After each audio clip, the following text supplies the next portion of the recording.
Belt लाव.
साधा belt लावता येत नाही. लॉयर व्हायचं. बेल्ट लावायचा आणि लॉयर व्हायचा काय संबंध आहे? बेसिक गोष्टी माहित नसतील ना, त्याने लॉयर व्हायचं स्वप्न बघू नये. हे बघा, मी तुमच्यासारखे असे रोज गाडीत बसत नाही, म्हणून नाही माहित मला कसा बेल्ट लावायचा. आता नियमाने आणि सुरक्षेसाठी बेल्ट लावतात हे माहिती आहे मला, पण लवकर नाही लक्षात आलं.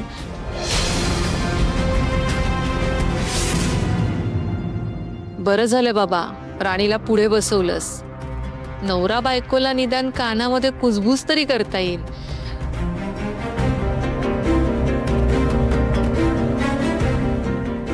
इथे ही राणी छान हसून जात असली तरी तिथे पार्टीत हिच्या चेहऱ्याची दशा बदलणार आहे मी. चला निघूया इंद्रा.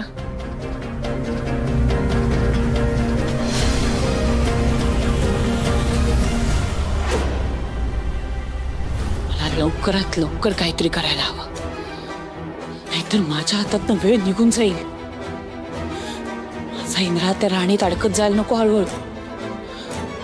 आता असं झालं की त्या राणीला या घराबाहेर काढणं शक्यच होणार नाही.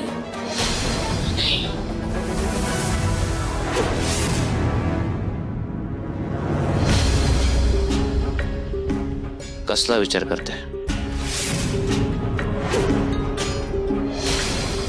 त्याने तुम्हाला काय फरक पडतो? फरक पडत नसता तर हा प्रश्न मी विचारला असता. मला माहित तुमच्या मनाविरुद्ध मी राणीला पार्टीत जायला सांगितलं म्हणून तुम्हाला राग आलाय, माहिती मला. पण तुम्हीच शांतपणे विचार करा. राणीला असं घरात कोंडून ठेवलं असतं, चार चौघात पाठवलं नसतं, तर चार चौघात वागायचं कसं, राहायचं कसं, तिला कसं कळलं असतं? अहो, पण जर तिच्यामुळे त्या सगळ्या माणसांसमोर माझ्या इंद्राला खाली मान घालायला लागली तर काय करणार आहात तुम्ही? अशानं बिझनेसवर सुद्धा परिणाम होईल आपल्या. कळत का नाहीये तुम्हाला? जेवढा मी राणीला ओळखतो ना, राणीमुळे इंद्राला कधी मान खाली घालावी लागणार नाही. झाला तर राणीचा फायदाच होईल इंद्राला.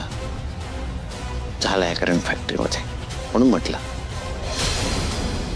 काय तिच्याबद्दल तुमच्या मनात भूतकाळातल्या काही गोष्टी आहेत त्या तुम्ही उगाळत बसलात, म्हणून तुम्हाला राणी नकोशी वाटते, बरोबर ना? हो, अगदी बरोबर. आणि तुम्हाला एवढं सगळं कळत असून सुद्धा तुम्ही माझं मन जपायचं सोडून तिलाच पाठिंबा देताय. अशानं तिच्या नजरेत माझी काय किंमत राहिलो? हे तुम्ही बोलताय. अहो, पदोपदी तुम्ही तिला त्रास देत आलात, तिचा रागराग केलात. मला सांगा, कधीतरी राणी तुम्हाला उलटून बोलली का? कधीतरी तुमच्याशी वाईट वागले का? चुकीचं वागले? तुम्हीच सांगा.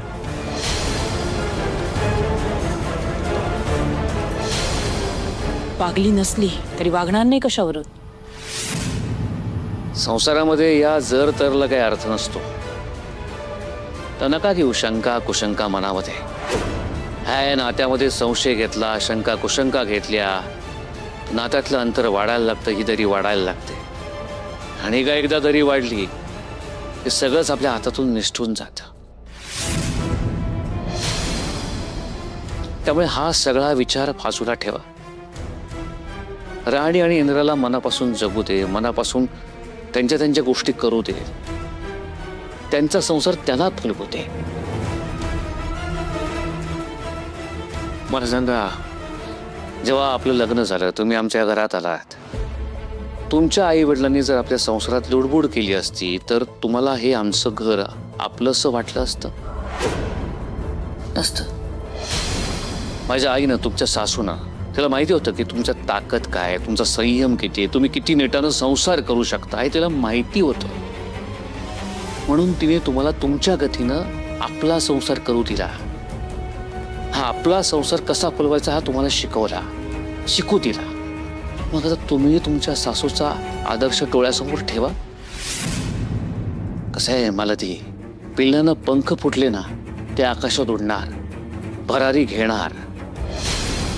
त्यांना त्यांचं उठ द्या, त्यांचं जगू द्या.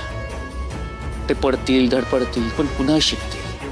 त्यांच्या पंखातलं बळ तुम्ही काढून घेऊ नका. एकच विनंती.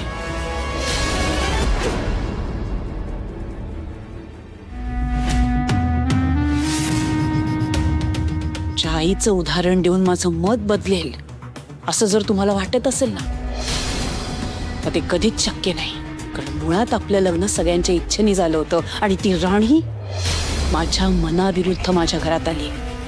त्यामुळे त्या राणीला तरी मी माझ्या घरात सुखाने जगू देणार नाही. माझ्या इंद्राच्या वाटेत मी कधीच आडवी येणार नाही. पण ही ब्याज जोपर्यंत माझ्या घरातून टळत नाही, तोपर्यंत तिच्या पंखांवर मी असेच रोज वार करत राहणार.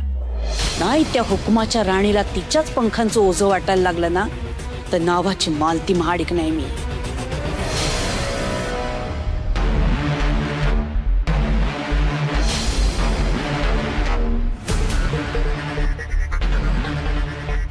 काय झालं? या अशा पार्टीज मध्ये कपल्स हात धरून जातात.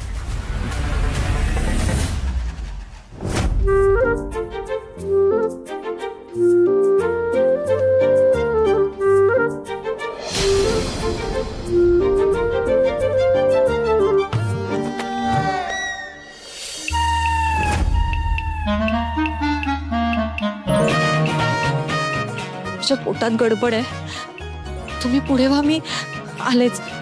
एमर्जन्सी रे, आलेच.